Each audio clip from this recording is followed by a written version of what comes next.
পুরো আমাকে 100% তো? কেন কেন কেন জিরো? তোমরা 100% তো? আচ্ছা, আর সেখানে 100 দাদারা তো 100%। হ্যাঁ, গান শুরুর আগে 100% লাভ যাদের দেবে কমেডিকে তো হ্যাঁ একদম। তাহলে একবার চিৎকার করে বলো তো সবাই, যুবক প্রতিভা নক্ষত্রের জন্য ফ্রম হিপ হিপ। হুররে!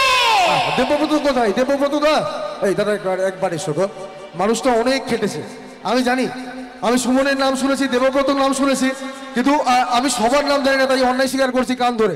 সবার নাম পরের বছর জেনে তারপর আসবো। এই যে ছেলেটাকে দেখতে পাচ্ছ, সত্যিই বলছি, 1 বছর ধরে ক্লাবের প্রত্যেকটা ছেলে, আমি সবার নাম জানি না, মাইক্রোফোনটা হাতে দেবো, একটা একটা করে বলবে। কেন নাম করছো? ওই লজ্জা করছো? বিয়ে করেছে? বিয়ে করেছে? এখনো করেনি? আজকেই তো সেই দিন। চলো একবার জোরে হাতে তালি দেবব্রতর জন্য। চলো একবার গান শুরু করি। কত পার্সেন্ট যেন ছিল? It's 100% love, love, love, love, love. It's 100% love, love, love, love, love. It's 100% love, love, love, love, love. It's 100% love, love, love, love, love. It's 100%